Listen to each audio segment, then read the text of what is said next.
More American teens will soon be better protected against COVID-19. Both the FDA and CDC now authorizing Pfizer's booster shot for 16 and 17-year-olds. Early data suggesting getting a third shot appears to stand up against Omicron. When you get that third shot boost, it dramatically increases the level of laboratory projected protection. This is good news about the booster protection. Pfizer saying we may even need a fourth booster to offset the new variant's impact. When we see real-world data, we'll determine if the Omicron is well covered by the third dose and for how long.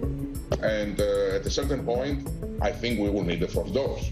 Health officials working hard to stay ahead of Omicron and the Delta variant, which is largely to blame for rising COVID-19 numbers. 117,000 Americans infected with COVID last week, an 83% increase since late October. High-stakes talks continue over Russia's military buildup along Ukraine's border. President Biden today speaking by phone with Ukraine's leader. After that call, the White House says the president will speak to the leaders of 9 NATO member countries in Eastern Europe to brief them on his conversation Tuesday with Russian President Vladimir Putin and developments in the region. The president told reporters Wednesday he was straightforward with the Russian leader. There were no minced words. It was polite, but I made it very clear.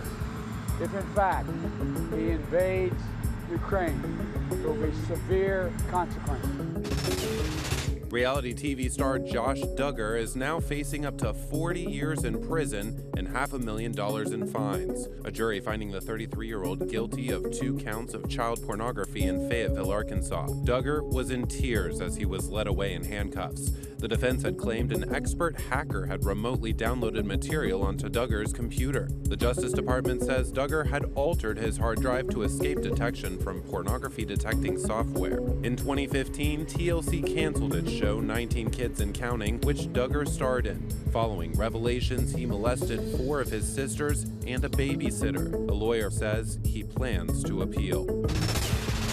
In Michigan, attorney Jeffrey Feiger announced 2 lawsuits filed by one of the victims' families in the Oxford High School shooting, naming the school district, the superintendent, and others responsible. The teen suspect in the case, Ethan Crumbly, is charged as an adult. There's a responsibility that our society shares in protecting our children.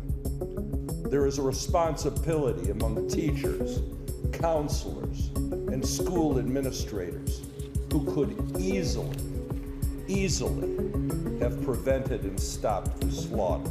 Feiger says he filed on behalf of Jeffrey and Brandy France. Their daughter Riley was shot in the neck and survived. Her sister was near her and was not physically hurt. Starbucks workers at a Buffalo, New York location have voted to unionize. It comes despite the company's opposition. If the labor board certifies the vote, which could take a week, it will mark the first time employees at a Starbucks-owned store in the U.S. have unionized. The National Labor Relations Board is still counting votes for 2 other stores. The workers who are pushed for the union want these 3 stores to vote individually so that the tallies will count store by store.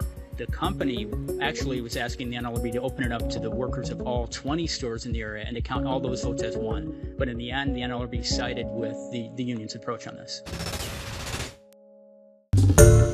Hi everyone, George Stephanopoulos here. Thanks for checking out the ABC News YouTube channel. If you'd like to get more videos, show highlights, and watch live event coverage, click on the right over here to subscribe to our channel, and don't forget to download the ABC News app for breaking news alerts. Thanks for watching.